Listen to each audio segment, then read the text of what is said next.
श्रेष्ठ वृत्ति। ये डेट है 6 दिसंबर 1987। स्व परिवर्तन में पहले मैं और सेवा में पहले आप करने वाले ऐसे होली हंस ब्राह्मण आत्माओं प्रति अव्यक्त बाप दादा बोले। आज बाप दादा अपने चारों ओर के होली हंसों को की सभा को देख रहे हैं। स्व परिवर्तन में पहले मैं, मतलब मुझे बदलना है, दूसरे व्यक्ति को नहीं। I have to change. तो हर एक होली हंस अपनी श्रेष्ठ स्थिति के आसन पर विराजमान है। सभी आसनधारी होली हंसों की सभा सारे कल्प में अलौकिक न्यारी है। हमने ना एक चीज महसूस की है, बाबा हर मुरली में हमें नई नई आइडेंटिटीज देते हैं। क्यों देते हैं? क्योंकि हम इतना ज्यादा इस देह की आइडेंटिटी से, इस पर्सन आइडेंटिटी से, इस कैरेक्टर आइडेंटिटी से इतना जुड़े हुए हैं। बाबा एक बहुत ही अच्छे साइकोलॉजिस्ट, एक बहुत ही समझदार माँ की तरह बच्चे को ये बार बार कुछ ऐसी चीजें, ठीक है, देता है जिससे कि वो अपने पुरानी खिलौनों को भूलकर नए खिलौने की तरफ आए। बाबा हमें हर मुरली में कहते हैं, बच्चे तुम फरिश्ते हो। अच्छा, फिर कहते हैं तुम श्रेष्ठ कमल फूल आसनधारी हो। फिर कभी कहते हैं तुम होली हंस हो। फिर कभी कहते हैं तुम नए युग के महाराजा महारानी। बाबा इतनी सारी आइडेंटिटीज, और वो सारी आइडेंटिटीज सत्य पे, है ना, वो सारे जो सिंबल्स हैं वो हमें हमारे ट्रुथ की ओर लेकर जाते हैं। तो हर मुरली में बाबा हमें बार बार ये ब्यूटीफुल शब्द क्यों यूज करते हैं? इसलिए यूज करते हैं कि हम हमारी पुरानी पहचानों को छोड़ दें, और जो बाबा हमें नई पहचान दे रहे हैं ना, उससे स्वयं को, अपने जीवन को और सभी आत्माओं को देखें। तो बाबा कहते, सभी आसनधारी होली हंसों की सभा सारे कल्प में अलौकिक है और न्यारी है। हर एक होली हंस अपनी विशेषताओं से अति सुंदर सजा हुआ है। विशेषताएं श्रेष्ठ श्रृंगार है। विशेषताएं, हाँ, अब ये कोई मेरी स्किल्स नहीं है, पर्सन आइडेंटिटी की मुझे ये बड़ा अच्छा बनाना आता है, या मैं वो बहुत अच्छा करती हूँ, मैं ये सेवा अच्छा नहीं। ये है जो हम आत्मा की आदि अनादि संस्कार है। वो आदि अनादि संस्कार हमारी विशेषताएं हैं, हर आत्मा की है वो। तो बाबा कहते इन विशेषताओं से श्रेष्ठ श्रृंगारित है, सजे सजाए है। बाप दादा हर एक की विशेषताओं का श्रृंगार देख बहुत हर्षित होते हैं। बाबा जब हमें हमारी सत्य में देखते हैं, है ना, हमें उन गुणों से देखते हैं जिन गुणों से, ठीक है, हम आए थे यहाँ पर स्टार्टिंग में, बिगिनिंग में, जैसे वो है। जब जब बाप को कितनी खुशी होती है ना, जब बच्चा उसके जितना कमा लेता है, और उससे भी ज्यादा खुशी होती है उन माँ बाप को जो जब उनका बच्चा उनसे भी बड़ी एम्पायर खड़ा करता है। तो बाबा भी कहते हैं, मुझे बहुत खुशी होती है, बहुत हर्षित होता हूँ।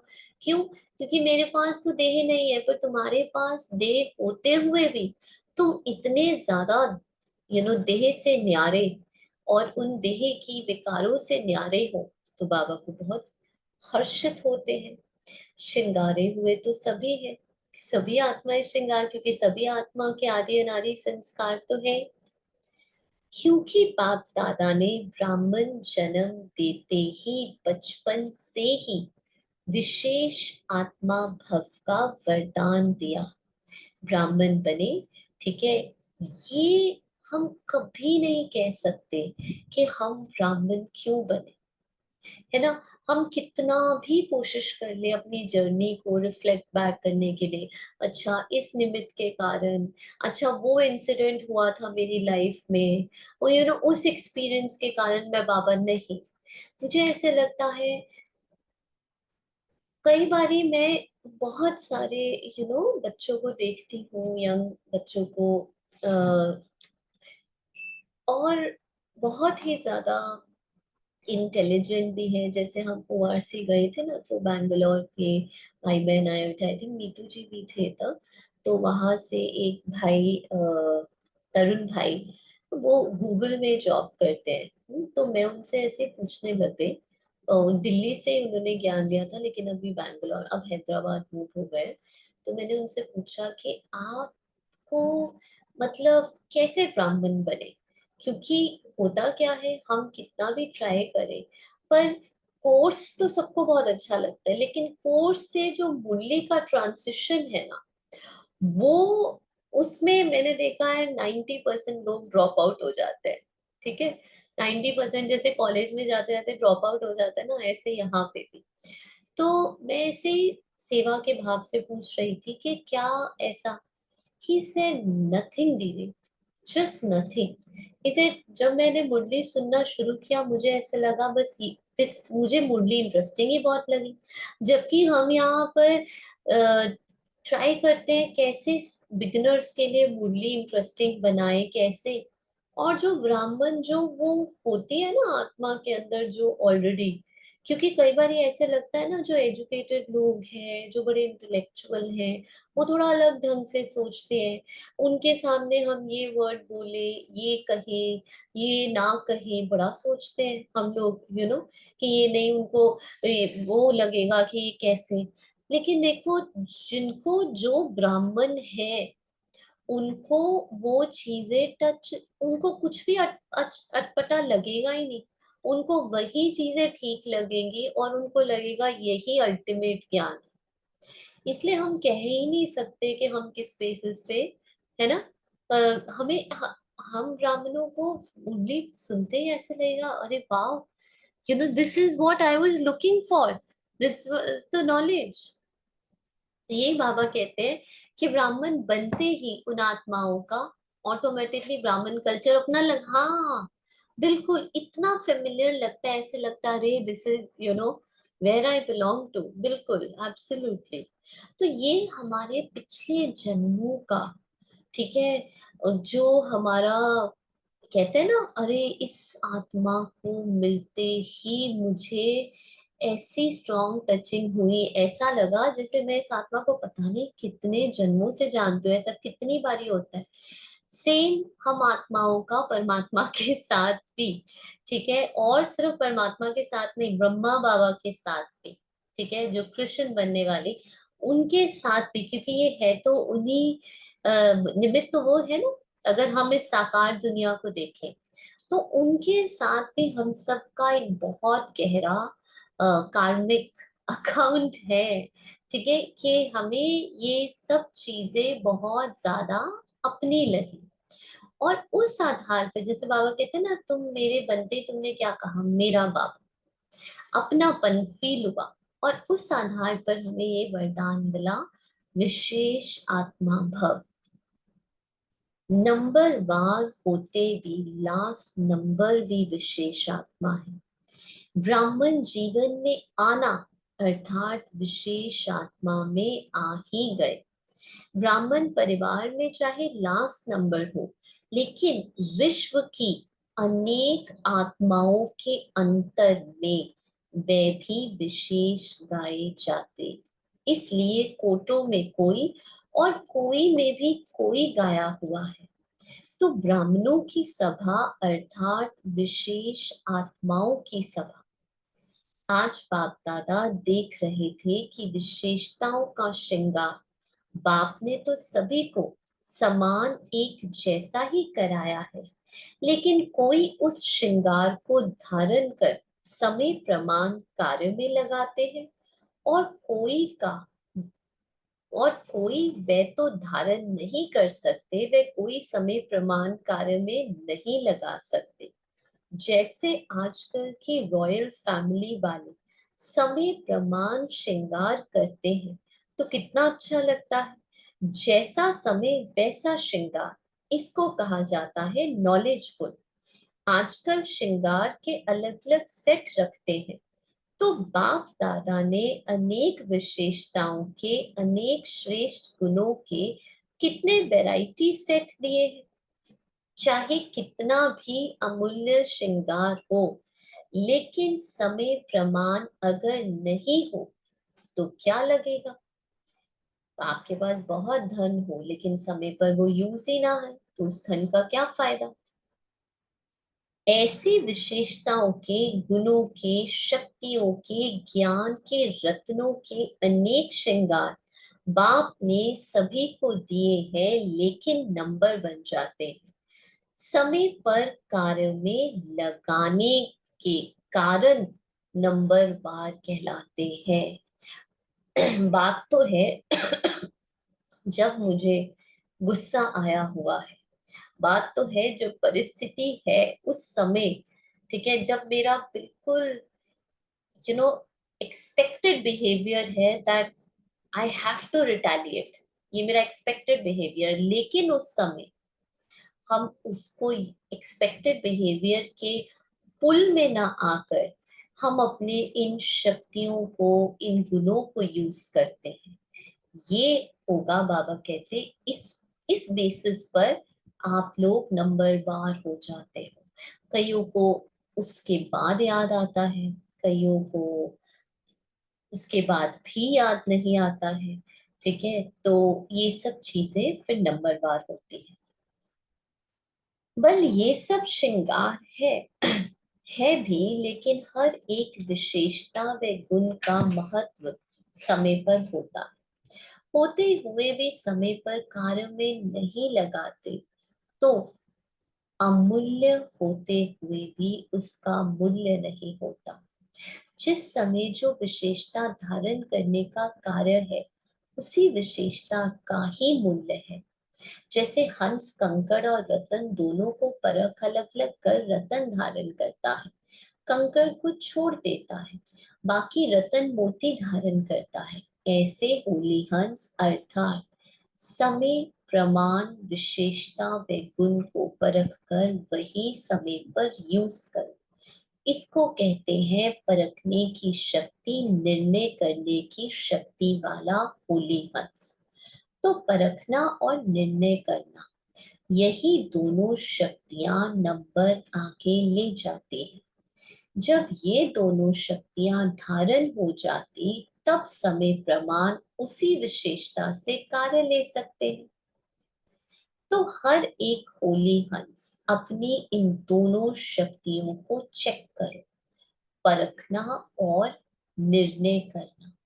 समय पर उस समय मुझे करना है, नहीं करना है, कितना सोचना है, कहाँ नहीं सोचना है, ये परखना और फिर उस हिसाब से निर्णय लेना।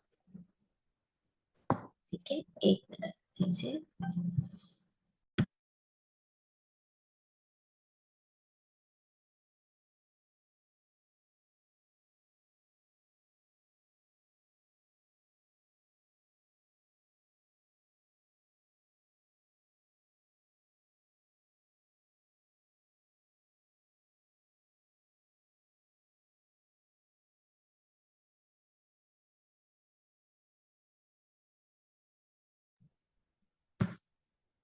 मुरली की डेट है 6 दिसंबर 1987 की।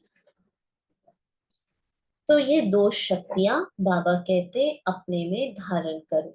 दोनों शक्तियां समय पर धोखा तो नहीं देती। समय बीत जाने के बाद अगर परख भी लिया, निर्णय कर भी लिया, लेकिन समय तो वह बीत गया ना। जो नंबर वन होली हंस है, उन्हों की ये दोनों शक्तियां सदा समय प्रमाण कार्य करती हैं। अगर समय के बाद ये शक्तियां कार्य करती तो सेकंड नंबर में आ जाती, थर्ड नंबर की तो बात ही छोड़ो। और समय पर वही हंस कार्य कर सकता जिसकी सदा बुद्धि होली है। वही हंस समय पर कार्य कर सकता है जिसकी उस समय बुद्धि आइडेंटिफाइड नहीं है कि इसने मुझे कहा या मुझे हर्ट हुआ। या अगर बुद्धि होली मतलब पवित्र है, एकदम मिक्स चैरिटी नहीं है बॉडी कॉन्शियस की वहां पर, वही बुद्धि समय पर कार्य करेगी। होली का सुनाया था ना, एक होली पवित्र, और हिंदी में होली अर्थात बीती सो बीती। तो जिनकी बुद्धि होली अर्थात स्वच्छ है, और सदा ही जो सेकंड जो परिस्थिति बीत गई वह होली।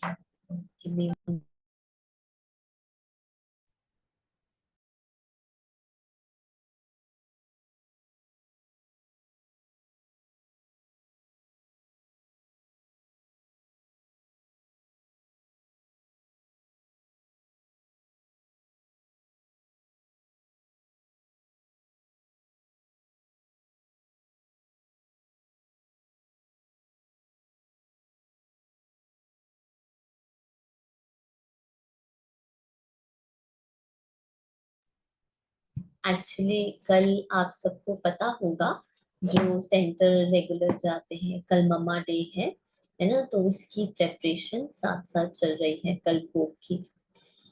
तो बाबा कहते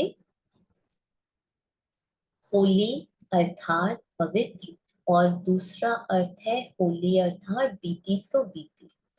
तो जिनकी बुद्धि होली अर्थात स्वच्छ है, और सदा ही जो सेकंड जो परिस्थिति बीत गई वह होली, ये अभ्यास है।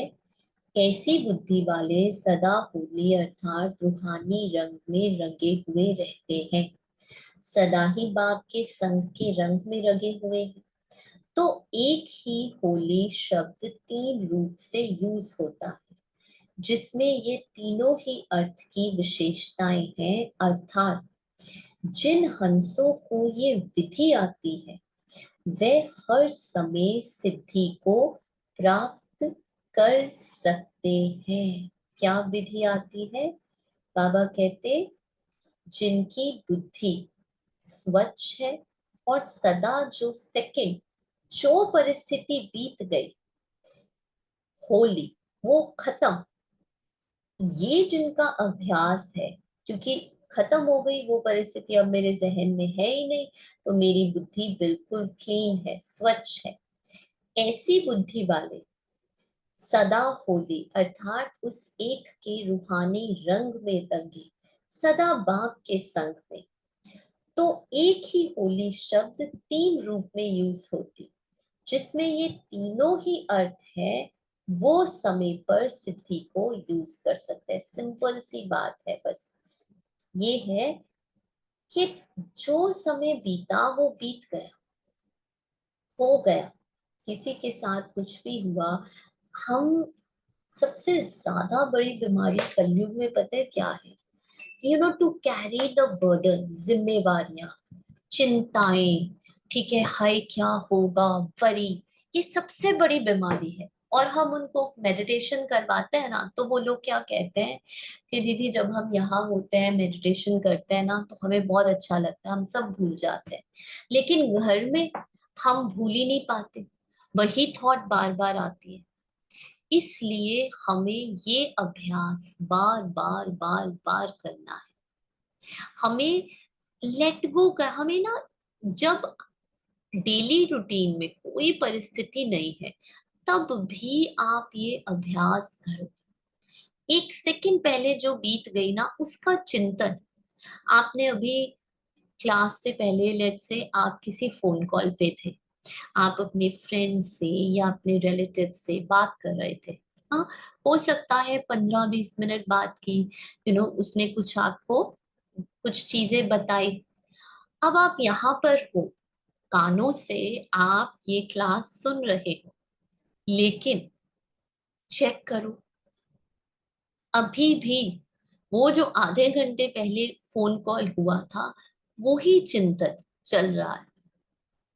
ये है सबसे बड़ी बीमारी कलयुग की। मन को चिपकाने की आदत हो गई, एब्सोल्यूट।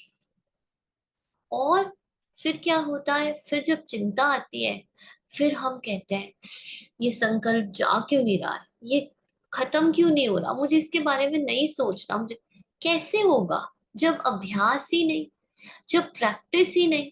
सब कुछ बहुत अच्छा हो रहा है लेट्स से आपकी लाइफ में, ठीक है, जैसे अज्ञानी लोग जीते हैं एकदम, उनको लगेगा कोई प्रॉब्लम ही नहीं, कुछ है ही नहीं है, किस चीज पर अटेंशन रखना है, क्या करना है ना।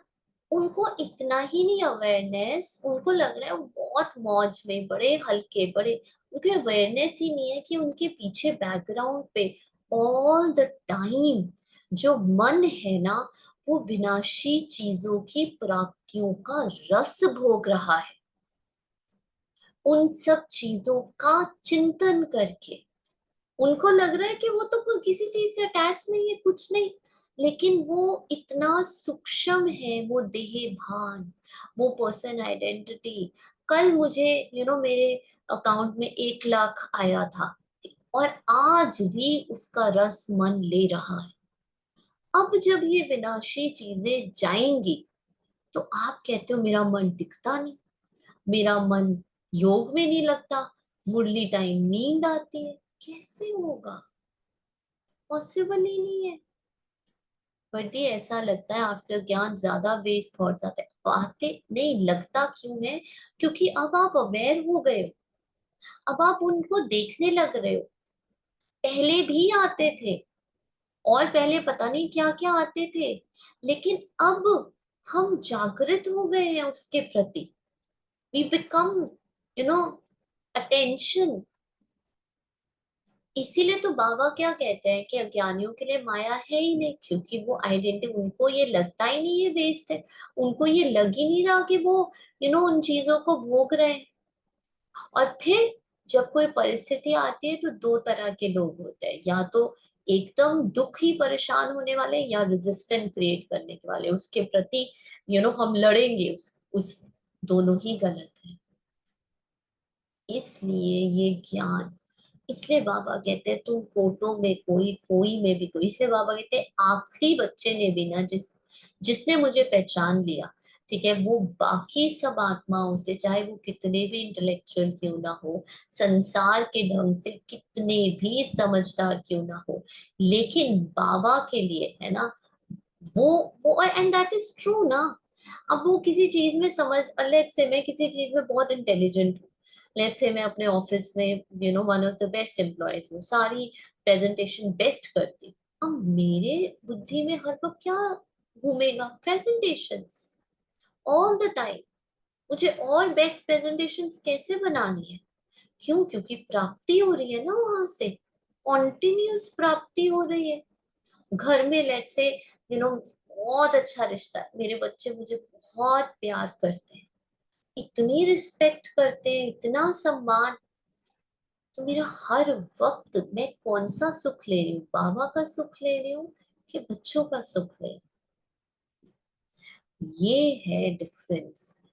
ये बहुत सूक्ष्म चीजें हैं, हमें याद आता है। इनफैक्ट ब्राह्मणों की आप बात कर लो, ब्राह्मणों को भी कब बाबा याद आता है, जब वो विनाशी चीजें थोड़ी सी उथल पुथल होती है ना उन विनाशी चीजों में, तब हमें याद आता है कि अरे नहीं नहीं, फिर हम कहते हैं हमारा तो मन ही नहीं लग रहा, हमारा तो योग ही नहीं लग रहा, हमारा तो हम लेट गो ही नहीं कर पा रहे, हम छोड़ ही नहीं पा रहे।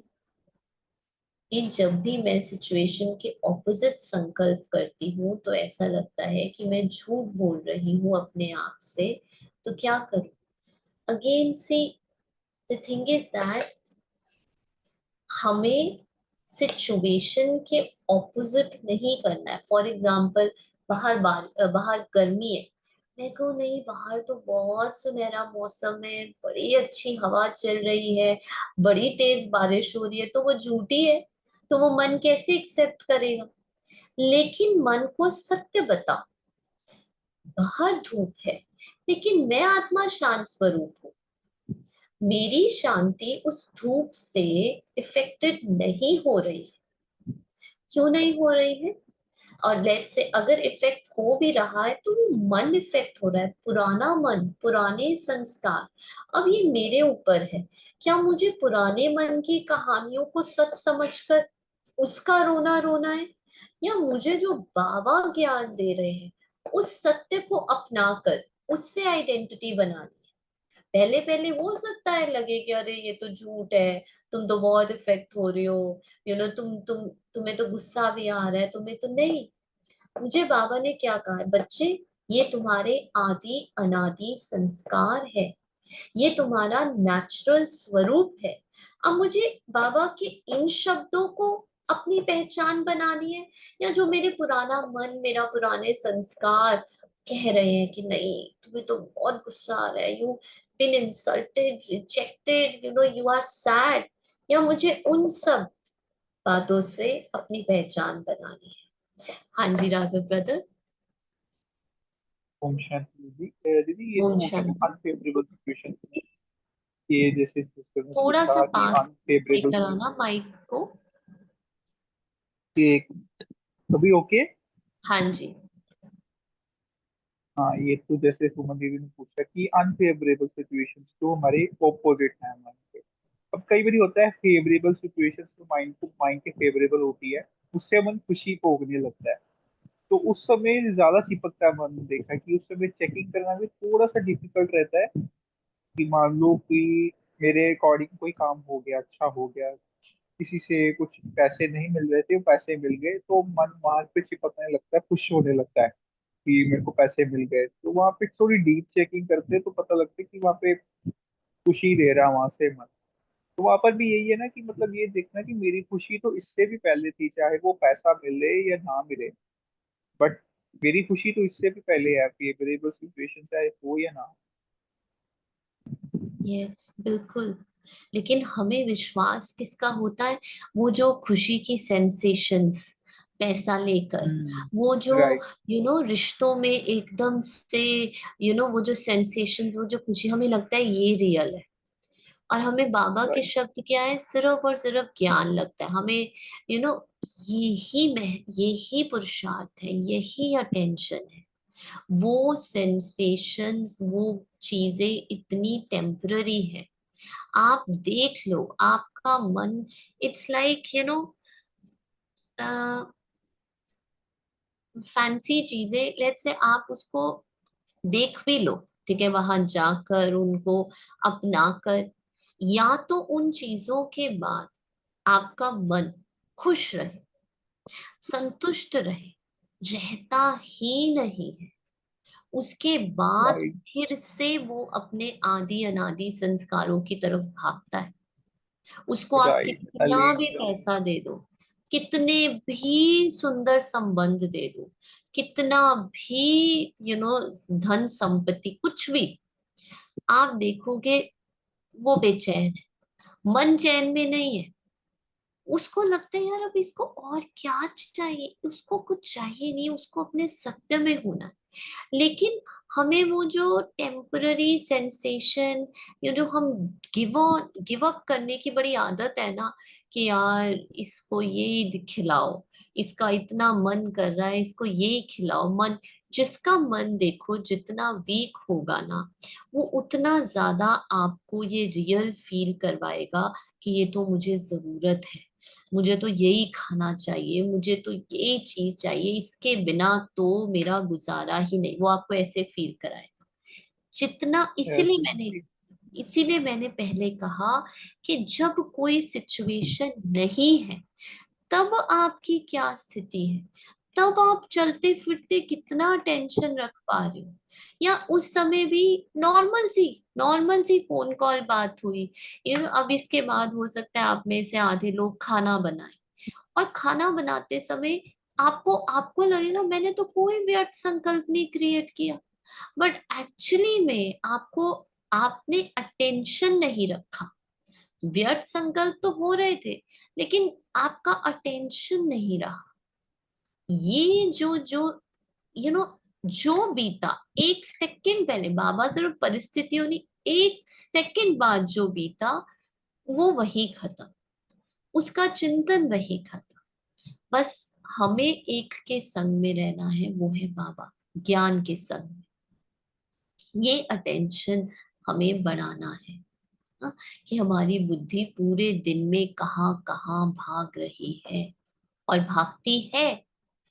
ऐसा कोई नहीं है जिसकी बुद्धि नहीं भागती, लेकिन इस पर ही अटेंशन, इसको ही, जैसे कल बाबा ने कहा ना, कल की मुरली में, देखो तुम जितना लवलीन रहोगे, जितना मेरे प्यार में समाये हुए रहोगे, उतना तुम्हें ये सब चीजें कम इन्फ्लुएंस करेगी, उतना तुम्हारा मन इन विनाशी प्राप्तियों की तरफ कम भागेगा। हम्म? तो ये चेकिंग करना भी तो आना चाहिए, इन सब चीजों की चेकिंग भी तो होनी चाहिए। It's all about your practice, it's all about your, आप कितना अभ्यास करते हैं। ठीक है। कल भी एक एग्जाम्पल शेयर करता हूँ, ये कैसे ही हम्म। कल ना गोलगप्पे बनाए घर पे। तो ना थोड़ा टेंशन तो था कि मतलब रस यहाँ से नहीं, टेंशन था। तो खाते खाते टेंशन उसमें चला गया खाने का, तो फिर खा भी ज्यादा लिया। तो फिर उसके हम्म। बाद में देख रहा था मन को कि अब मन क्या आगे क्या कर रहा है, मतलब वो मतलब वो उसके बाद और मांग रहा था, अब और चाहिए कुछ उसको, और चाहिए कुछ उसको। तो हम्म। फिर थोड़ा अवेयरनेस के साथ, टेंशन के साथ स्टेप बैक किया। ये देखो, मन को चाहे कितना भी मर्जी दे दो, उसकी वृत्ति और ज्यादा, वो और ज्यादा, वो और ज्यादा मांगेगा। अब यही अगर उसको अपने आपकी सत्ते में आवाज रहकर चली गई उसको, अगर ब्रदर, कांट है यू। आ रही है अभी? अब ठीक है, अब आ रही है। हाँ, कहाँ तक सुना? यहीं तक कि आप बता रहे थे कि मन और मांग रहा था, ज्यादा खा भी लिया था हाँ और जी, मांग हाँ रहा जी, हाँ जी। ज्यादा थोड़ा खा लिया, ऐसे ही वो टेंशन जब उसमें ज्यादा चला गया, देन मन और मांग रहा है। तो फिर थोड़ा सा स्टेप बैक किया तो देखा कि माइंड तो और ज्यादा मांगेगा। मतलब माइंड की तो वृत्ति है कि उसको चाहे जितना भी मैं प्लेजरेबल चीजें दे दूं, वो उसने मांगना ही मांगना है और ज्यादा। एक्चुअली में उसकी चाहत सिर्फ एक ही है, खुशी की चाहत है उसकी, जो था। उसके सत्ते की खुशी है। मतलब जो उसके 7 क्वालिटीज जो बाबा एम्फेसिस करते हैं, चाह तो वो हो ही रहा है, बट वो कॉन्ट्रैक्ट होके अब ऐसे पर्सन देख रहा है कि मेरे को यहाँ से मिले, इन इन रिलेशनशिप, इन फूड, और इन समथिंग एल्स सिचुएशन, कुछ भी खाने पीने की या किसी पदार्थ शॉपिंग वगैरह करनी। अब हम्म। उसको अवेयर रहकर जब बाबा के साथ उसको बाबा की टेस्ट करवाया जाए खुशी का, मतलब सत्य की नादी खुशी का, तो ऑटोमेटिकली वो जाना बंद कर देती। कल वो गया, उसने और ज्यादा मांगा, तो बस स्टेप बैक किया कि देखो सत्य क्या है। सत्य को वहां से खुशी मिल नहीं रही, अगर मिलती होती तो वो रुक जाता और नहीं मांगता। अब मांग रहा है तो उसका मतलब सत्य खुशी तो वहां पर भी नहीं है, उस खाने में भी नहीं थी खुशी है। सत्य तो फिर भी ये मिसिंग था। स्टेप बैक किया, फिर हम्म। उसको सत्य का टेस्ट करवाया जब, आत्मिक सत्य का, तो फिर वो धीरे धीरे धीरे धीरे जैसे ना डिजॉल्व होते गई इम्पैक्ट्स। बिल्कुल, एब्सोल्युटली।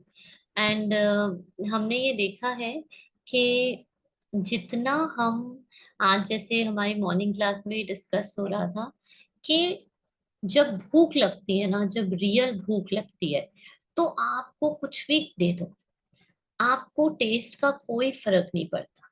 जैसे जो गरीब लोग होते हैं, बिल्कुल है ना, जो जब भूख आपकी एकदम, हंगर, आप टेस्ट का तब पता चलता है जब हमें भूख नहीं लग रही होती, तब हमें उसको मिर्च मसाला, हमें उसको वो सब करना होता है, रियल भूख। बिकॉज ऑल दीज थिंग्स, ये जो हमें लग रहा है मुझे खुशी दे रही है, बट एक्चुअली ये खुशी नहीं है, ये भी एक इल्यूजन है। ये भी एक बहुत बड़ा इल्यूजन है कि ये खुशी है, ये मन की जिद है। मुझे ना ये व्यक्ति चाहिए, मुझे ये खाना चाहिए, मुझे ये ड्रेस चाहिए, मुझे यहाँ पर जाना है, मुझे वो करना है, मुझे जब तक मैं ये नहीं करूंगा या जब तक मैं वो नहीं करूंगी, तब तक मुझे खुशी नहीं मिलेगी, है ना। तो फिर मन उदास रहेगा, फिर कहीं, फिर क्या, फिर पूछेंगे ऐसे ज्ञान का क्या फायदा है मन। This is all illusions. ये इल्यूशन सिर्फ और सिर्फ सच्चे ज्ञान से ही मिट सकता है। ये ऐसा दलदल है, दलदल अगर किसी ने देखा है, अगर हाफ दलदल में कोई हाफ बंदा, ठीक है, हो ना, तो उसको पता भी नहीं चलता वो कब पूरा दलदल में चला जाता है, जब तक कि कोई आउटसाइड से फोर्स नहीं हो जो उसको पुल करे। लेकिन उस आउटसाइड फोर्स जो उसको पुल करे, उसके लिए भी उसको अपना हाथ देना पड़ेगा, उसको अपना हाथ आगे करना पड़ेगा, तभी वो पुल कर सकता है। सो इसलिए यू नो आपको जो लग रहा है कि अरे ये तो बहुत मजेदार है, ये तो बस ऐसा ही चलता रहे, आपको नहीं पता, चाहे आपका ये पूरा जन्म ऐसे चलता रहे, लेकिन नेक्स्ट जन्म आपको उतना ज्यादा बॉन्डेज फील होगा, आपको उतनी मेहनत करनी पड़ेगी, जितना आप मन का मानोगे ना, आपको उतनी मेहनत करनी पड़ेगी पुरुषार्थ में, उससे लिबरेट होने के लिए, क्योंकि लिबरेट तो होना ही है ना, हर आत्मा ने लिबरेट होना। और जितना जो, इसलिए बाबा कहते हैं जितना जो हम्बल बैकग्राउंड से आता है वो उतनी जल्दी इस लाइफस्टाइल को अपना लेता है। जो जितना अपने मन से चलता आ रहा है उसको उतना मुश्किल लगता है इस ज्ञान में बाबा की चीजों को अपनाना, क्योंकि मन जो है वो बेहद बेहद मन के गुलाम हुए बैठे, जो मन ने कहा वो दिया। इट्स लाइक दैट, दैट जिद्दी किड, वो जो होते हैं ना कई माँ बाप के एकदम बिगड़े हुए बच्चे, बचपन से जो बच्चे ने कहा वो माँ बाप ने दिया। अब बच्चे को सेल्फ डिसिप्लिन सेल्फ कंट्रोल पता ही नहीं। Same are with our minds. आज हमारे मन को सेल्फ डिसिप्लिन क्या है, सेल्फ कंट्रोल क्या है, वो पता ही नहीं। और मैंने देखा है, I have observe this that south India में, ठीक है, वहाँ के जो लोग हैं ना, वो हम लोगों से, नॉर्थ इंडिया से, क्योंकि मैं साउथ इंडिया वर्क के लिए, एंड फिर ब्राह्मण फैमिली से भी बहुत इंट्रैक्शन हुई है। वहाँ के लोग बहुत नेचुरली सेल्फ डिसिप्लिन है, बहुत नेचुरल उनमें सेल्फ कंट्रोल है। उन जो चीज हमें लगता है अरे हमें तो इसके लिए इतना पुरुषार्थ करना है, उनको लगता है इसमें क्या पुरुषार्थ है, ये तो हम पहले से भी करते थे, तो बहुत, you know so the more my mind is equipped to do the things that I want to, the more it is going to look very difficult to me, कि अरे ये तो बहुत डिफिकल्ट है, तो बहुत डिफिकल्ट है। The food and entertainment industry today इसी कारण से चल रही है, खुशी मिले, हाँ, जबकि वो खुशी है ही नहीं, it's a misleading, and that's not happiness, that's the real joy comes from something that has जो बाबा ने आज साकार मुरली में कहा, self control, the real freedom comes जब आप सोच के देखो, आप योग करने बैठे हो और आपको आधा घंटा कोई और संकल्प नहीं आया, आपका लक्ष्य था मैं आधा घंटा योग करने बैठूं, और बस मैं और बाबा, व्हाट अ फ्रीडम। फिर आप आधा घंटा अपने फ्रेंड के पास बैठे हो बातें करने, और कोई संकल्प नहीं आए, फिर आप अगले 1 घंटा खाना बना रहे, you are completely into that, what life, what freedom, you are so free mentally. ये है सत्युग। और जब हमारा माइंड ऐसा हो जाएगा तब हमें योग करने की जरूरत ही नहीं। योग करना ही इसलिए बैठ पड़ता है कि हम अपने मन को एकाग्र करना सिखाए, उसे सेल्फ डिसिप्लिन सिखाए, उसको कितना सोचना है, किस समय क्या सोचना है, वो सब चीजें सिखाए। And once that is there, इतनी लिबरेशन फील होती है ना कई बार इस आत्मा को। लिबरेशन इज जब अपना सत्य दिखता है और नेचुरली बिना एफर्ट के बैठे, और वाओ, मतलब सीमलेस कनेक्शन, जिसमें कहते हैं ना एक भी बीच में एडवर्टाइजमेंट नहीं आई, सीमलेस शो चल रहा था, ठीक है। वो जो सीमलेस शो होता है ना, वो है स्वराज्य अधिकारी की स्टेज, जहां मुझे कोई संकल्प को रोकना नहीं पड़ रहा है, बदलना नहीं पड़ रहा है, मुझे माइंड की काउंसलिंग नहीं करनी पड़ रही है, उसको समझाना नहीं पड़, इट्स अ सीमलेस कनेक्शन। वो हमारा स्वराज्य अधिकारी का स्टेज है। माइंडफुलनेस फुल संपन्न संपूर्ण, yes absolutely that is called mindfulness. तो इसी के लिए हम ये सारा अभ्यास और सारी प्रैक्टिस करते हैं। तो बाबा कहते जिसमें ये तीनों ही अर्थ की विशेषताएं हैं वह हर समय सिद्धि को प्राप्त करता है।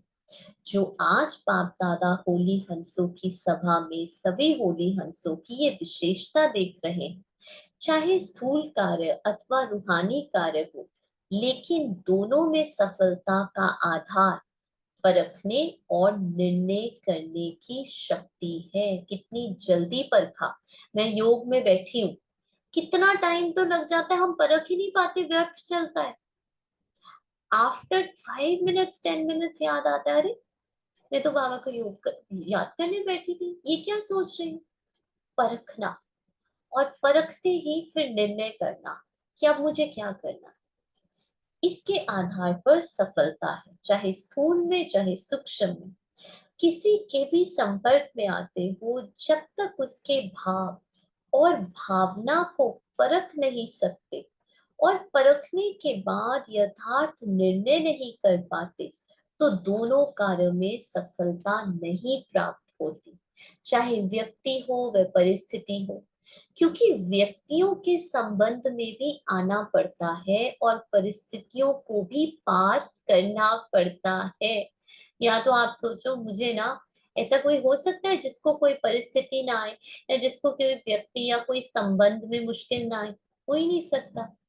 जीवन में ये दोनों ही बातें आती ही है। तो नंबर 1 होली हंस अर्थात दोनों विशेषताओं में संपन्न। ये हुआ आज की इस सभा का समाचार। ये सभा अर्थात सिर्फ सामने बैठे हुए नहीं, बाप दादा के सामने तो आपके साथ साथ चारों ओर के बच्चे भी मर्ज हैं। बेहद के परिवार के बीच बाप दादा मिलन मनाते व रूह रिहान करते। सभी ब्राह्मण आत्माएं अपनी याद की शक्ति से स्वयं ही मधुबन में हाजिर हो जाती हैं। और बाप दादा भी ये विशेष बात देख रहे हैं कि हर एक बच्चे के विधि की लाइन और सिद्धि की लाइन, ये दोनों रेखाएं कितना स्पष्ट है। आदि से अब तक विधि कैसी रही, आपने आदि से अंत तक कितना टेंशन दिया, क्या विधि अपनाई, और विधि के फलस्वरूप सिद्धि कितनी प्राप्त की। दोनों रेखाएं कितनी स्पष्ट और कितनी लंबी, अर्थात विधि और सिद्धि का खाता कितना यथार्थ रूप से जमा है। और विधि का आधार है कि हमारी विधि बिल्कुल एक्यूरेट हो, उसका आधार है श्रेष्ठ वृत्ति। अगर श्रेष्ठ वृत्ति है ना, तो यथार्थ विधि भी है, और यथार्थ विधि है तो सिद्धि श्रेष्ठ है ही है। तो विधि और सिद्धि का बीज, विधि, क्या विधि अपनाए और उससे जो सिद्धि मिले, इन दोनों का बीज है वृत्ति। मेरे भाव कैसे हैं, मेरी इंटेंशन क्या है, ये सफलता में क्या भाव है, मेरे अंदर वृत्ति कैसी है, मेरा एटीट्यूड कैसा है। श्रेष्ठ वृत्ति अर्थात भाई भाई की आत्मिक वृत्ति हो, ये तो मुख्य बात है ही, लेकिन साथ साथ संपर्क में आते हर आत्मा के प्रति कल्याण की, स्नेह की, सहयोग की, निस्वार्थपन की निर्विकल्प वृत्ति हो, निर्व्यर्थ संकल्प वृत्ति हो। और यही मैं आपको बताऊं, ये बहुत सूक्ष्म चीज है। आप किसी आत्मा को कैसे कंफर्ट दे सकते, ये नहीं स्थूल चीजें नहीं, पैसे देकर, चीजें देकर, गिफ्ट्स देकर, उनकी बात मानकर नहीं। कंफर्ट देना मतलब वो जो आत्मा है ना, वो जो बेचारी कब से भटक रही है, आप उसको कैसे टच कर सकते हो, उसको कैसे लाइट दे सकते हो। जितना आप सत्य में रहते हो और जितना आप, जैसे ऊपर बाबा ने कहा ना, अभी आगे बाबा बताएंगे क्या क्या है विधि, भी सुनना। कई बार किसी भी आत्मा के प्रति व्यर्थ संकल्प व विकल्प की वृत्ति होती है, तो जैसी वृत्ति वैसी दृष्टि। वृत्ति ही मेरी उस आत्मा के प्रति अच्छी नहीं, तो मुझे उसमें अवगुणी दिखाई देगी, और वैसे ही उस आत्मा के कर्तव्य कर्म की सृष्टि दिखाई देगी, फिर उसका हर कर्म भी गलत लगेगा। कभी कभी बच्चों का सुनते भी हैं और देखते भी हैं, वृत्ति के कारण वर्णन भी करते हैं, चाहे वे कितना भी अच्छा कार्य करे, लेकिन वृत्ति व्यर्थ होने के कारण सदा ही उस आत्मा के प्रति वाणी भी ऐसी ही निकलती कि ये तो है ही ऐसा, होता ही ऐसा है। तो ये वृत्ति उनके कर्म रूपी सृष्टि वैसे ही अनुभव कराती, जैसे आप लोग इस दुनिया में आंखों की नजर के चश्मे का दृष्टांत देते हैं। जिस रंग का चश्मा पहनेंगे वही दिखाई देगा। लाल रंग का पहनूंगी तो सब लाल परमधाम दिखाई देगा। हाँ, व्हाइट कलर का चश्मा पहनूंगी तो सब सूक्ष्म वतन फरिश्ते दिखाई देंगे, और काले रंग का चश्मा पहनूंगी तो मुझे बड़े से बड़े ब्राह्मण में भी अवगुण दिख ही जाएंगे। तो हमारे चश्मों पर है ना, ऐसे ही बाबा कहते हैं, जैसी वृत्ति होती तो वृत्ति दृष्टि को बदलती है, और दृष्टि सृष्टि को बदलती है। अगर वृत्ति का बीज सदा ही श्रेष्ठ है, तो विधि और सिद्धि सफलता पूर्वक है। तो पहले वृत्ति के फाउंडेशन को चेक करो, उसको श्रेष्ठ वृत्ति कहा जाता है। अगर किसी संबंध संपर्क में श्रेष्ठ वृत्ति के बजाय मिक्स है, तो बल कितनी भी विधि अपना लो, कितना भी मैं इस संबंध को अच्छा करने की कोशिश कर लूं, लेकिन मैं काले चश्मों से ही उनको देख रही हूँ, पर है तो अज्ञानी ना, खाते तो नॉन वेज है ना, करते तो ये है ना। बाबा कहते सिद्धि नहीं मिल सकती। अगर बीज कमजोर है तो फल चाहे कितना भी विस्तार वाला हो, लेकिन सिद्धि रूपी फल नहीं होगा। इस वृत्ति और विधि के ऊपर बाप दादा बच्चों के प्रति एक विशेष रूढ़िहान कर रहे थे। अब मैं चाहती हूँ हम कल इसी मुद्दे को कंटिन्यू करेंगे। बहुत अच्छी गहरी और लंबी मुद्दी है, लेकिन हम सब खुद चिंतन करें, मेरी वृत्ति अभी भी कहाँ कहाँ मेरी वृत्ति में मिलावट है, कहाँ कहाँ अभी भी जो बाबा ने कहा शुद्ध वृत्ति, हर आत्मा के प्रति कल्याण वृत्ति। कल भी बाबा ने कहा कि आपको आपको बाप समान कौन सा संस्कार बनाना है, रहम दिल का संस्कार बनाना है। कोई कैसी भी आत्मा हो, आपकी वृत्ति क्या हो उसके प्रति, बड़ी महान आत्मा है, बड़ी श्रेष्ठ आत्मा है, बड़ी ही पावरफुल आत्मा है, ये वृत्ति। अब इस वृत्ति में कहाँ कहाँ मिलावट होती है, उस पर हम खुद साइलेंस में चिंतन करेंगे, ठीक है। और कल इसी मुरली को हम कंटिन्यू करेंगे, ठीक है। अभी ट्रैफिक कंट्रोल और फिर बंद करते हैं।